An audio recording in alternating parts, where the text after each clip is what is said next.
안녕하세요, 시청자 여러분. 80세. 이 숫자가 여러분께는 어떻게 다가오나요? 멀게만 느껴지시나요? 아니면 문득 생각해보니 바로 우리 곁에 가까이 다가와 있음을 느끼시나요? 우리는 흔히 100세 시대라는 말을 듣습니다. 오래 산다는 것은 축복일 수도 있지만 준비되지 않은 삶에서는 길어진 시간조차 부담이 될 수 있습니다. 숫자만 늘어나는 삶이 아니라 의미와 행복이 채워지는 삶을 살기 위해 지금 우리가 무엇을 해야 할지 함께 생각해 보려 합니다. 여러분은 80세가 되었을 때 자신을 상상해 보신 적 있으십니까? 많은 사람들이 이렇게 말합니다. 지금과 크게 다르지 않겠지. 하지만 80세는 단순히 숫자에서 끝나지 않습니다.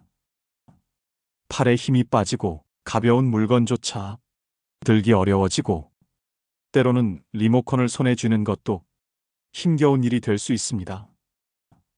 그리고 그제야 우리는 깨닫습니다. 내가 왜 그때 더 준비하지 않았을까? 이 후회는 늦은 시점에 우리를 찾아오곤 합니다. 사실 80세 이후의 삶은 이전과는 완전히 다른 국면으로 접어듭니다. 젊음과 중년의 안락함은 사라지고 건강, 독립성, 존엄성의 문제들이 우리 앞에 놓이게 되죠. 그렇다면 단순히 오래 사는 것이 아니라 건강하고 독립적이며 존엄한 삶을 살기 위해 지금 우리가 해야 할 것은 무엇일지 생각해 봅시다. 오늘은 여러분께 80세 이후의 삶을 준비하기 위해 꼭 알아야 할 6가지 중요한 실천 방안을 말씀드리겠습니다. 첫 번째는 몸을 움직이는 겁니다. 나이가 들수록 신체 활동은 선택이 아니라 필수입니다. 건강은 우리 삶의 질을 결정짓는 가장 중요한 요소이니까요. 가벼운 스트레칭, 짧은 산책, 근력 운동은 필수입니다. 이 작은 움직임 하나하나가 나중에 삶에 큰 차이를 만들어냅니다.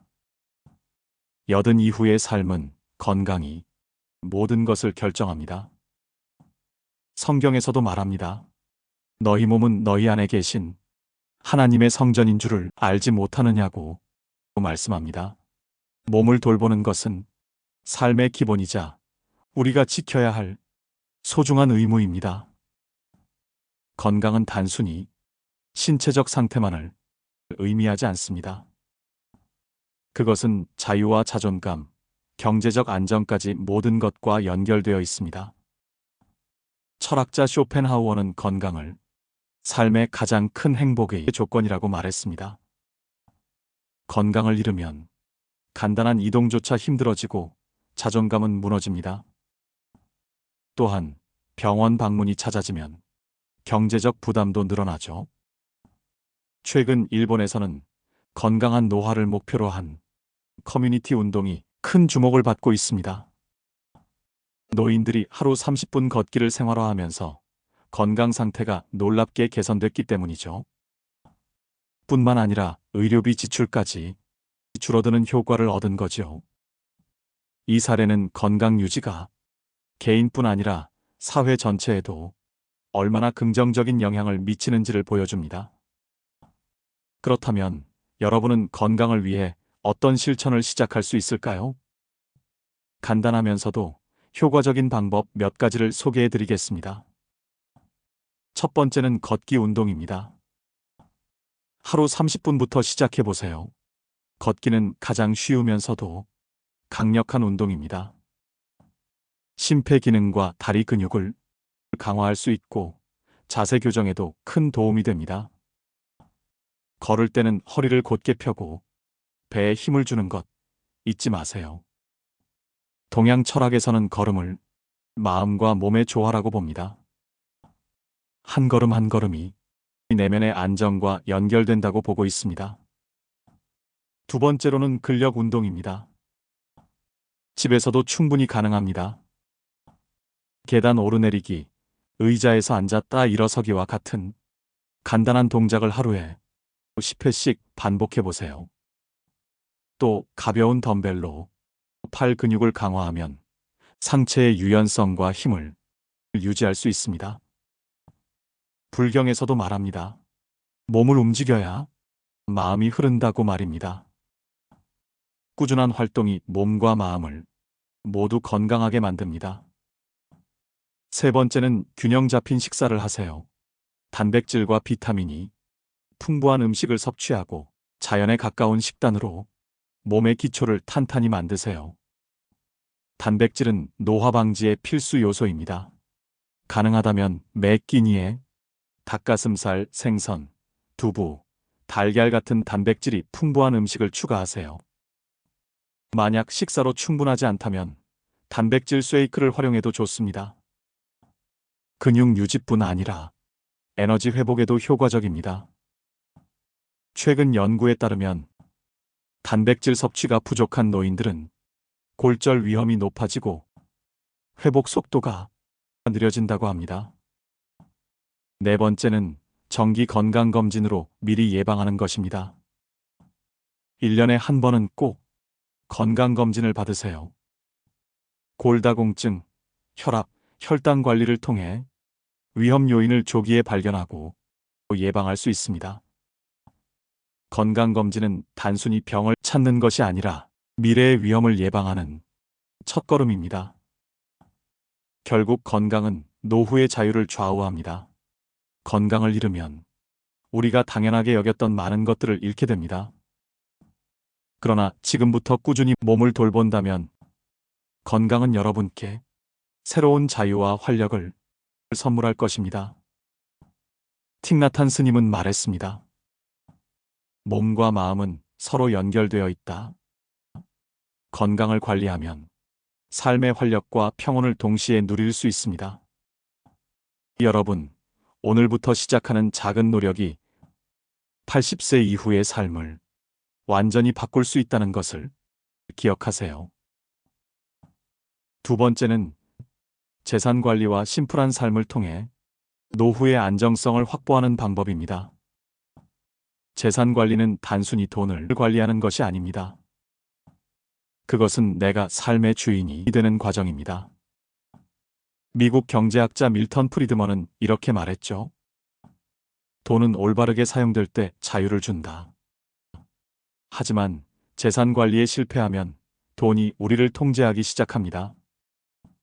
많은 부모님들이 자녀를 위해 재산을 남기기 위해 스스로를 희생하는 이야기를 자주 들으셨을 겁니다. 하지만 과연 그것이 최선일까요? 오늘은 동서양 철학과 종교적 가르침, 그리고 실제 사례를 통해 왜 나 자신을 위한 재산 관리와 심플한 삶이 중요한지 이야기해 보겠습니다. 재산 관리는 나 자신을 위한 자산 활용으로 해야 합니다. 많은 분들이 자녀를 위해 재산을 남기는 것이 사랑과 책임의 표현이라고 믿습니다.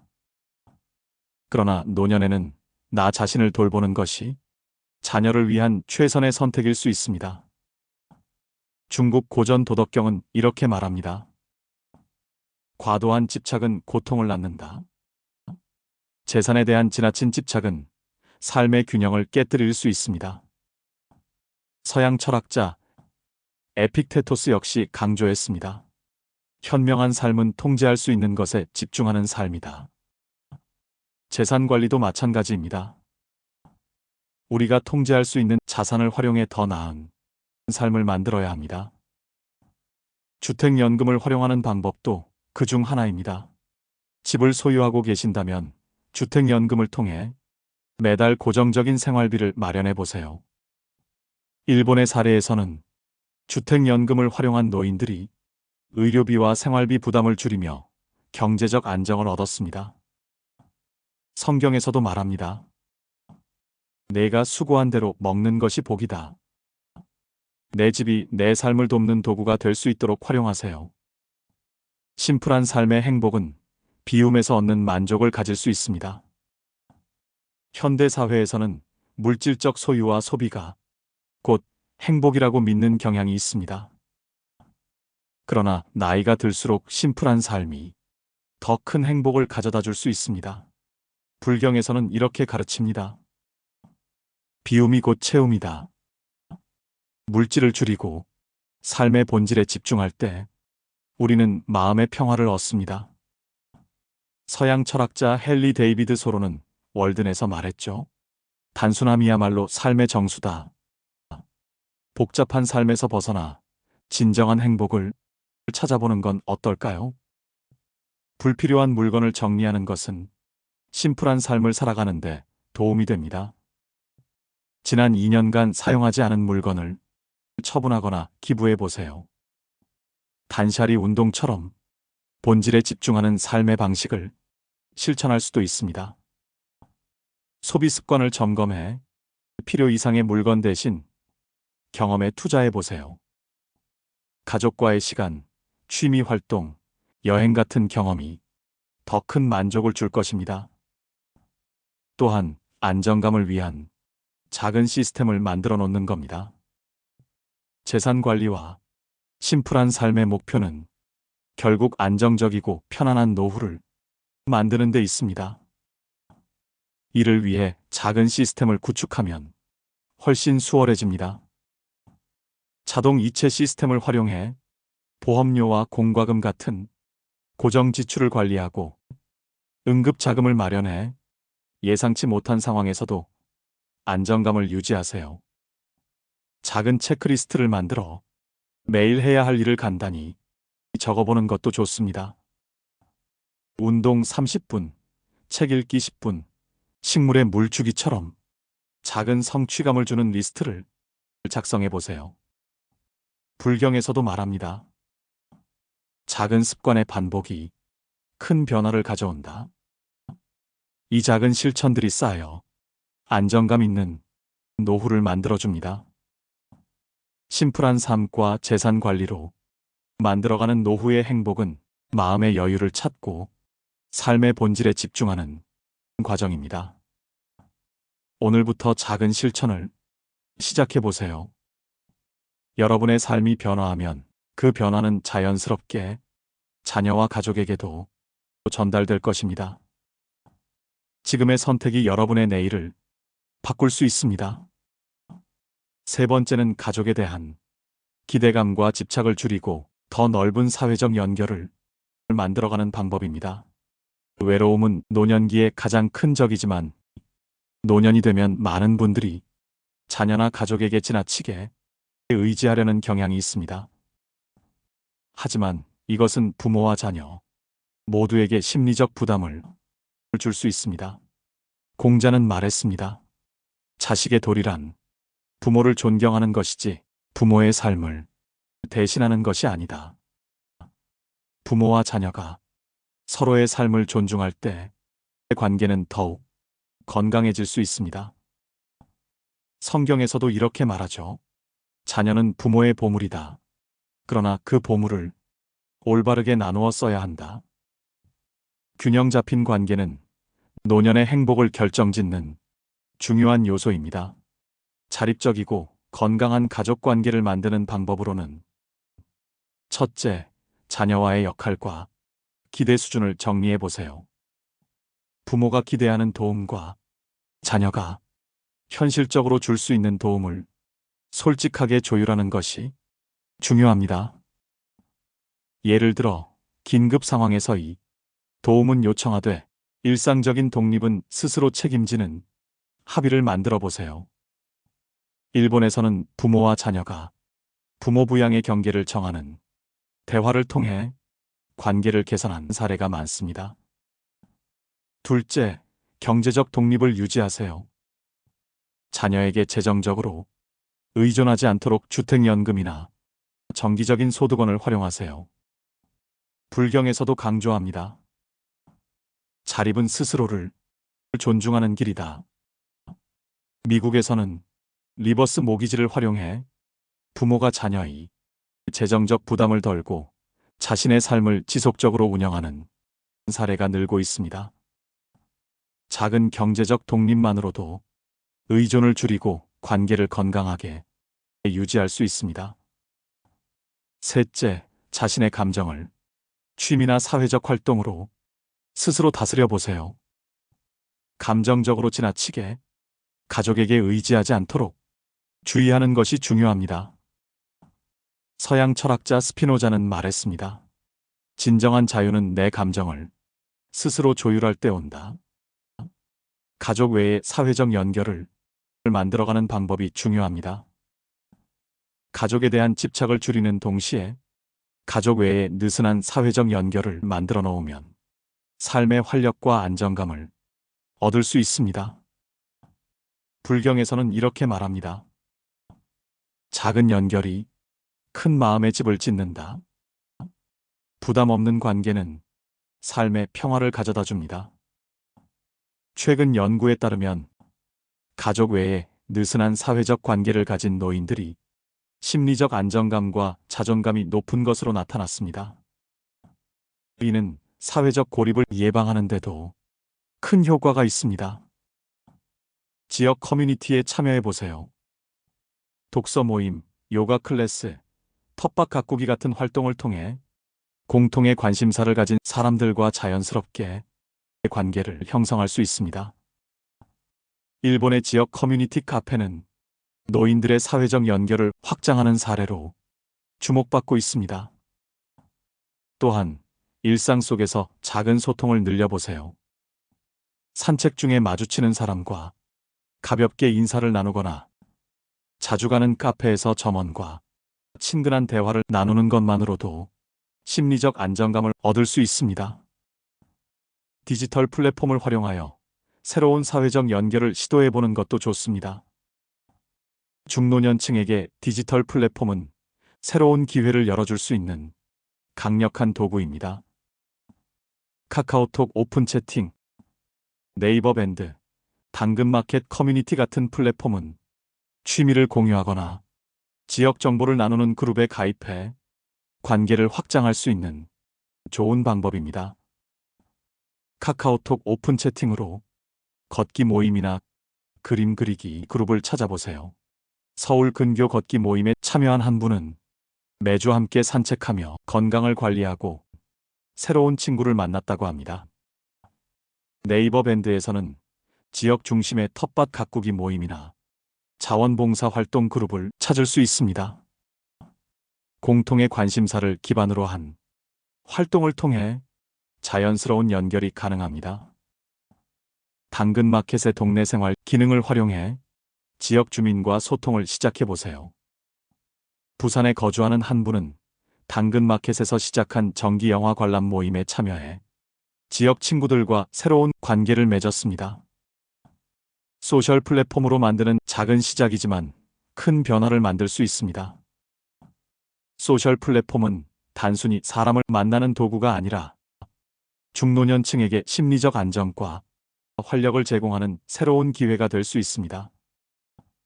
최근 뉴스에 따르면 소셜 플랫폼 기반 모임에 참여한 노년층의 68%가 삶의 만족도가 높아졌다고 답했습니다. 오늘 말씀드린 플랫폼 중 하나를 선택해 가볍게 탐색해 보세요. 작은 디지털 기술 활용이 여러분의 삶에 새로운 활력을 불어넣을 수 있습니다. 네 번째로, 자신만을 위한 소소한 취미로 노후의 풍요로운 생활 만들기입니다. 동양 철학에서는 소확행이라고 하죠. 작은 확실한 행복이야말로 삶을 풍요롭게 만드는 본질이라는 가르침입니다. 서양 철학자 아리스토텔레스는 행복은 활동 속에서 발견된다고 했습니다. 자신만을 위한 소소한 취미 생활이 노후를 풍요롭게 만들어줍니다. 중노년층일수록 취미가 중요한 이유는 행복의 열쇠, 곧 나만의 시간으로 연결이 되기 때문입니다. 동양 철학에서 도가는 자연과 조화를 이루며 살아가는 것을 강조합니다. 그 조화는 단순히 환경과의 관계뿐만 아니라 나 자신과의 관계에서도 시작됩니다. 나만을 위한 취미는 내면의 균형을 찾고 심리적 안정감을 높이는데 중요한 역할을 합니다. 현대 심리학에서도 개인의 취미가 스트레스 해소와 정신 건강 증진에 필수적이라고 강조합니다. 미국 심리학협회 APA 연구에 따르면 취미 활동을 정기적으로 즐기는 사람들은 그렇지 않은 사람들보다 40% 이상 행복감을 느낀다고 합니다. 최근 사회적 변화와 취미의 필요성으로 보면 팬데믹 이후 전 세계적으로 개인의 삶에 대한 관심이 높아졌습니다. 나를 위한 삶이라는 주제가 다양한 매체에서 조명되고 있죠. 예를 들어 최근 레고 세대라는 말이 등장했습니다. 단순한 어린이 장난감으로 여겨졌던 레고가 성인들에게 창의적이고 스트레스를 해소하는 도구로 사랑받고 있습니다. 전 세계적으로 성인 레고 커뮤니티가 활성화되며 이는 단순한 취미를 넘어 개인의 삶의 질을 높이는 중요한 요소로 자리 잡고 있습니다. 자신만을 위한 취미 생활의 실천 방안으로 예술과 창작 활동으로 내면을 표현하는 것을 시작해보는 겁니다. 서양 철학자 칸트는 예술은 인간의 감정을 순화시키는 도구다라고 말했습니다. 예술적 활동은 자신을 표현하고 내면의 감정을 치유하는 데 큰 도움이 됩니다. 창작 활동의 일반적이고 대표적인 방법 중 하나인 그림 그리기는 온라인 강좌나 지역 문화센터에서 기초 드로잉 수업을 수강하고 시작해보세요. 뉴욕 타임즈는 50대 이후 그림 그리기를 시작한 사람들이 더 큰 삶의 만족을 느낀다는 기사를 보도했습니다. 그림은 단순한 표현을 넘어 집중력을 높이고 스트레스를 줄이는데 효과적입니다. 또한 글쓰기 창작 활동 방법으로는 매일 10분씩 자신의 감정이나 하루를 기록하는 일기를 써보세요. 작가 무라카미 하루키는 글쓰기는 마음을 정리하는 시간이라고 표현했습니다. 글쓰기는 자신과 대화하는 방법이며 내면의 성찰을 돕습니다. 자연과 함께하는 취미생활로 마음의 힐링을 얻을 수 있습니다. 불경에서는 자연과의 조화를 통해 마음의 평화를 찾는 것을 강조합니다. 자연과 가까워지는 활동은 단순한 즐거움을 넘어 심리적 안정과 연결됩니다. 작은 화분부터 시작해 점차 정원을 가꿔보세요.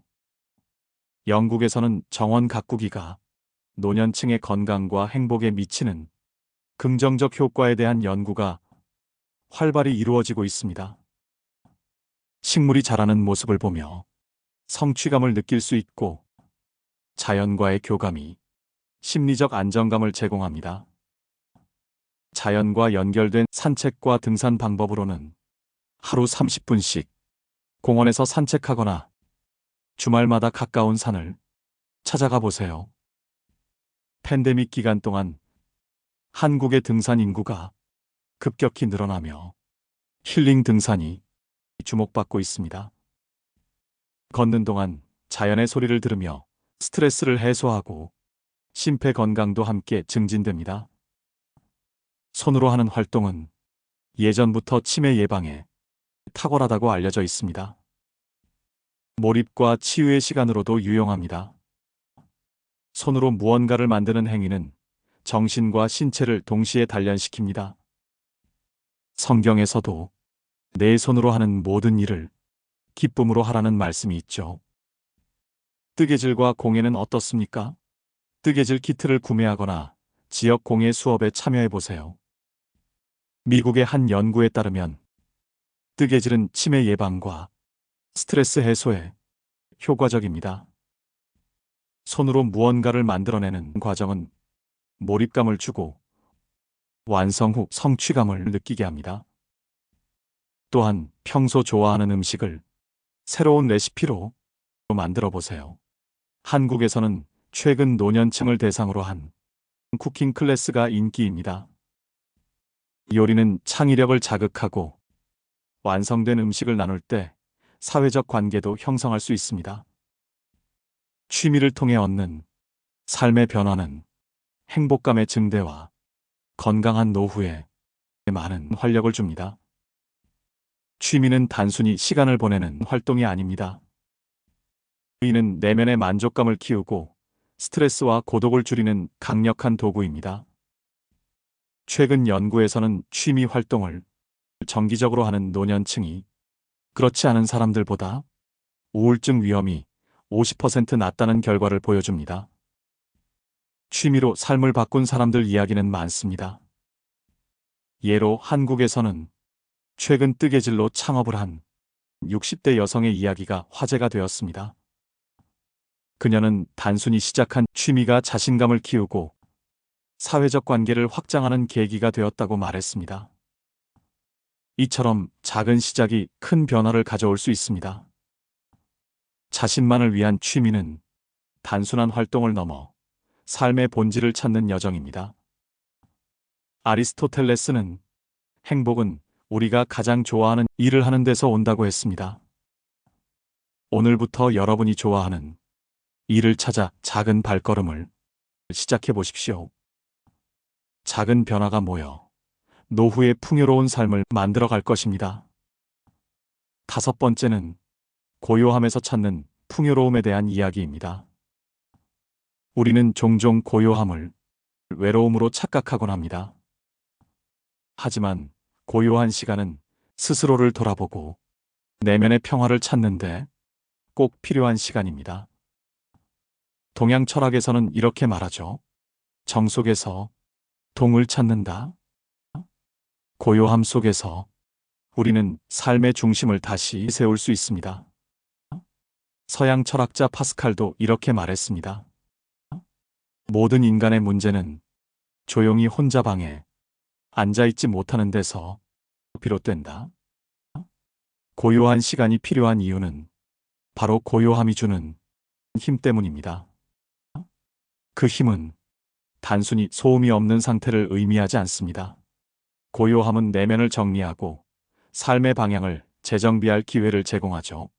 불경에서도 마음의 평화는 고요함에서 시작된다고 가르칩니다. 현대 심리학 또한 고요한 시간이 스트레스와 불안을 줄이고 창의성과 문제 해결 능력을 높이는 데 효과적이라고 강조합니다. 현대 사회에서 고요함의 필요성은 팬데믹 이후 많은 사람들이 외부 활동의 제약으로 고요한 시간과 마주하게 되었습니다. 일부는 이 시간을 생산적으로 활용했지만 그렇지 못한 경우도 많았습니다. 최근 일본에서는 혼자 카페 문화가 화제가 되고 있습니다. 이 공간은 온전히 나만의 시간을 가질 수 있도록 설계되었으며 많은 사람들이 고요한 시간을 통해 내면의 안정감을 찾고 있다고 합니다. 고요함을 일상으로 가져오는 방법으로는 먼저 하루를 따뜻한 차 한 잔과 함께 시작해 보세요. 동양 철학에서는 차를 마시는 행위를 단순한 음료 소비가 아닌 마음을 정화하고 집중력을 높이는 의식으로 봅니다. 차를 마시며 창밖을 바라보거나 오늘의 계획을 정리하는 시간을 가져보세요. 이는 하루를 차분히 시작하고 마음을 정돈하는데 큰 도움이 됩니다. 다음으로 근처 공원이나 강변을 천천히 걸으며 자연의 소리에 귀를 기울여 보세요. 불경에서는 자연을 우주의 스승으로 표현합니다. 자연 속에서 우리는 인위적인 생각을 내려놓고 본래의 나로 돌아갈 수 있습니다. 산책 중에는 휴대폰을 꺼두고 주변 환경에 온전히 집중해 보세요. 이 시간은 몸과 마음의 건강을 함께 증진시켜 줍니다. 또한 집안에 자신만의 공간을 만들어 보세요. 책상 한쪽에 좋아하는 책과 향초를 놓고 이곳에서 하루를 돌아보거나 차를 마시는 습관을 만들어 보세요. 성경에서도 말합니다.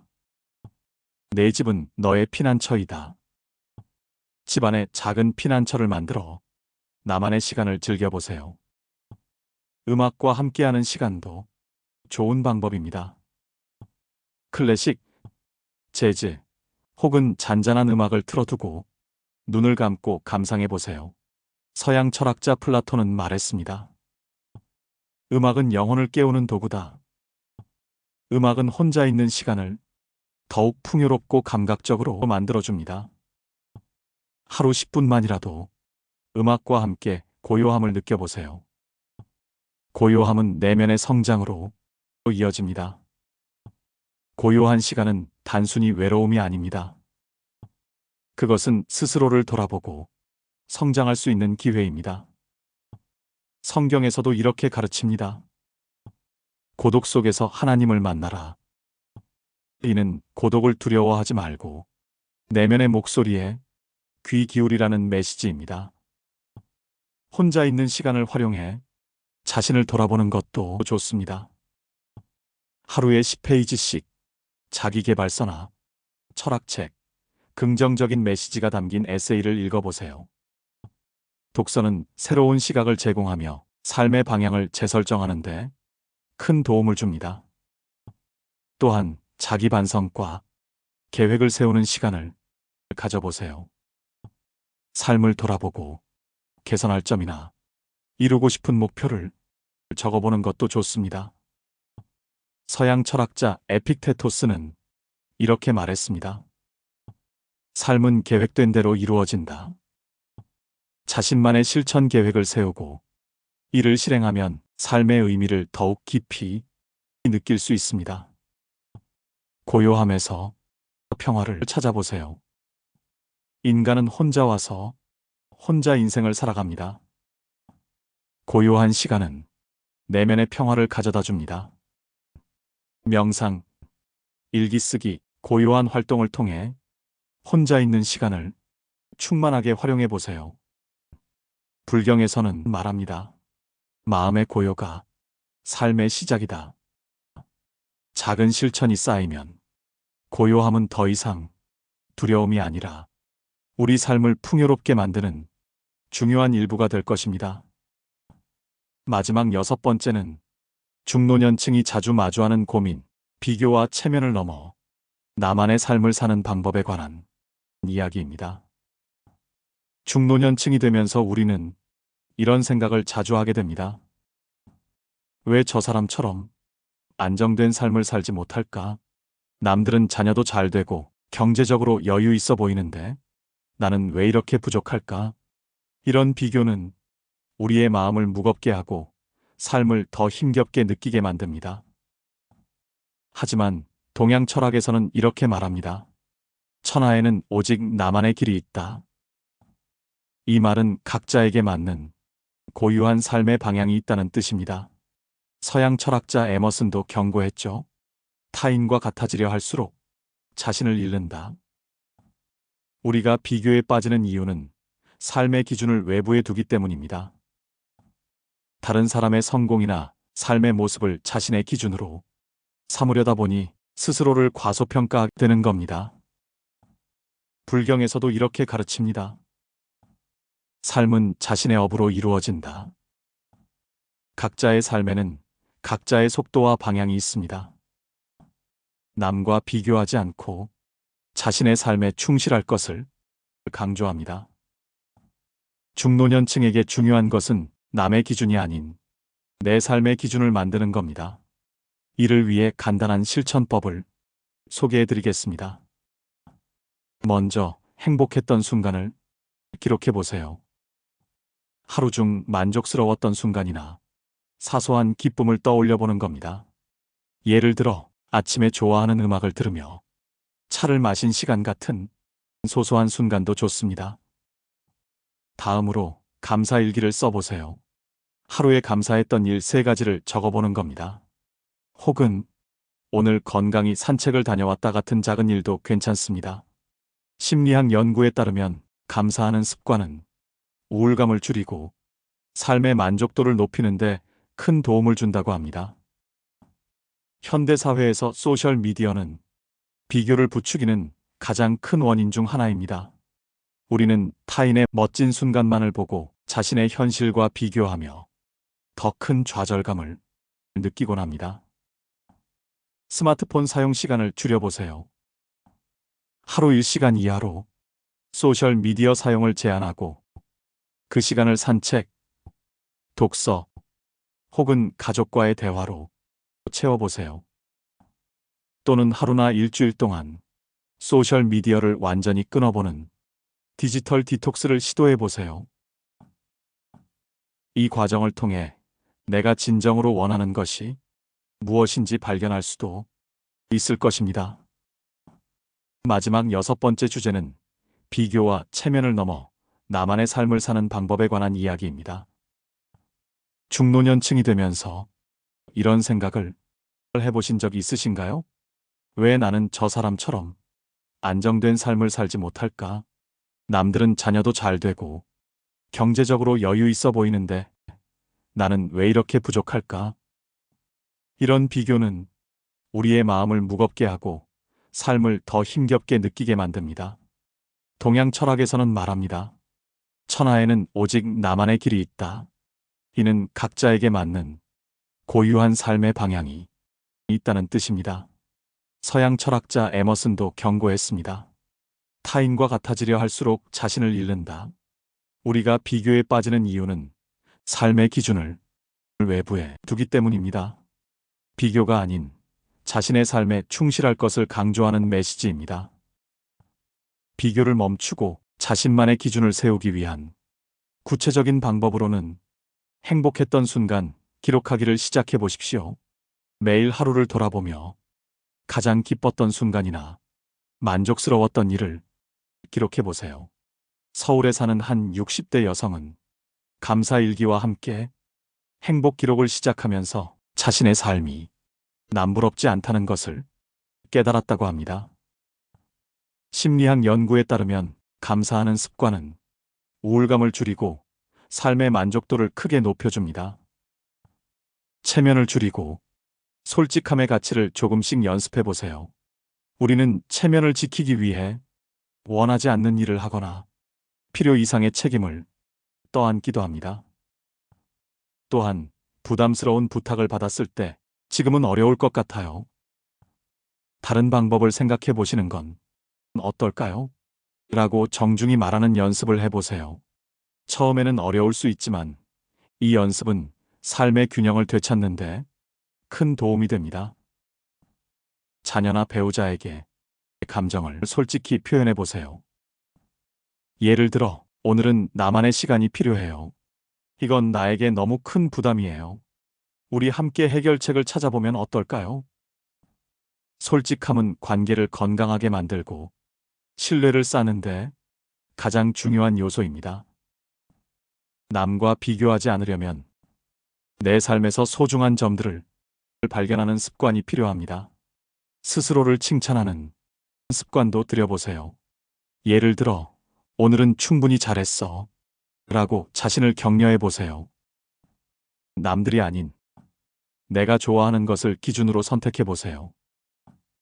예를 들어, 옷을 고를 때 이 옷이 나를 기쁘게 하는가를 물어보는 겁니다. 여러분, 비교와 체면은 우리의 삶을 어렵게 만들지만 작은 실천을 통해 충분히 벗어날 수 있습니다. 매일 나만의 소중한 순간을 기록하고 솔직하고 감사하는 마음으로 자신을 채워보세요. 그 작은 변화들이 쌓이면 남의 눈치를 보지 않고 진정으로 자신을 사랑하는 삶을 살 수 있을 것입니다. 시간은 강물이 바다로 흘러가듯 우리 삶도 멈추지 않고 흘러갑니다. 매일 우리는 각자의 목적지를 향해 발걸음을 내딛고 있죠. 이 긴 여정 속에서 여러분은 과연 자신의 마음에 충실하며 살아가고 계신가요?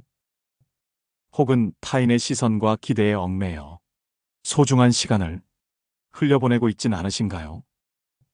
삶에서 가장 소중한 가족, 친구, 그리고 나만의 특별한 순간들을 놓치고 있지는 않은지 돌아볼 수 있는 시간이 되었기를 바랍니다. 행복은 멀리 있는 것이 아닙니다. 지금 우리 곁에 있는 것들에 감사하고 삶을 있는 그대로 받아들일 때 그 답은 이미 우리 안에 있다는 것을 깨닫게 됩니다. 행복은 이 순간 바로 여러분의 마음 속에 자리 잡고 있습니다. 어제 세상을 떠난 사람들도 오늘 하루를 더 살 수 있기를 간절히 바랐을 것입니다. 그토록 귀한 이 시간 속에서 우리는 살아가고 있습니다. 고난 속에서도 희망을 발견하는 법을 배우는 것, 살아있다는 것 자체가 주는 기쁨을 깨닫는 것, 그리고 함께 웃고 대화하며 나누는 작은 순간들이야말로 인생에서 가장 큰 즐거움이 아닐까요? 오늘 나눈 이 이야기가 여러분의 삶에 작은 영감과 도움이 되었기를 바랍니다.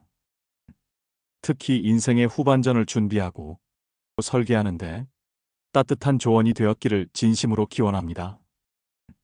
건강하고 행복하며 후회 없는 노후를 맞이하시길 바랍니다. 삶은 다른 이와 비교하거나 원망하며 살아가기에는 너무도 짧습니다. 자식들에게 과도한 기대를 두기보다는 스스로의 삶을 받아들이고 감사하며 살아가는 태도가 필요합니다. 우리 모두 언젠가는 세상을 떠나야 합니다. 그때는 모든 부와 명예, 권력을 내려놓고 빈손으로 가볍게 떠날 수 있기를 소망해 봅니다. 가진 것이 많지 않아도 스스로 만족하고 분수에 맞게 즐겁게 살아가는 것이 진정 마음이 부유한 삶이 아닐까요? 삶의 고난을 겪어본 사람만이 행복의 진정한 가치를 알게 됩니다. 그래서 지금 바로 이 순간이 가장 소중합니다. 함께하는 사람들과 웃고 소소한 이야기를 나누며 누리는 행복이야말로 인생의 진정한 기쁨입니다. 나이가 들며 늘어나는 주름은 결코 서러움의 상징이 아닙니다. 그 주름은 연륜과 따뜻한 삶의 흔적을 보여주는 귀한 증거입니다. 친구들과 작은 일상을 나누고 희로애락을 함께할 동반자를 찾으세요. 그리하여 노년의 삶을 외롭지 않고 행복과 즐거움으로 가득 채우시길 바랍니다. 삶의 마지막 순간, 큰 고통 없이 미소 지으며 미련 없이 떠날 수 있는 사람이 진정으로 잘 산 사람이라 합니다. 여러분의 삶이 황금빛으로 물들고 아름다운 순간들로 가득하길 바랍니다. 오늘 이 이야기가 작은 위로와 영감이 되었기를 바랍니다. 끝까지 함께 해주셔서 감사합니다. 황금인생, 지혜를 담다였습니다.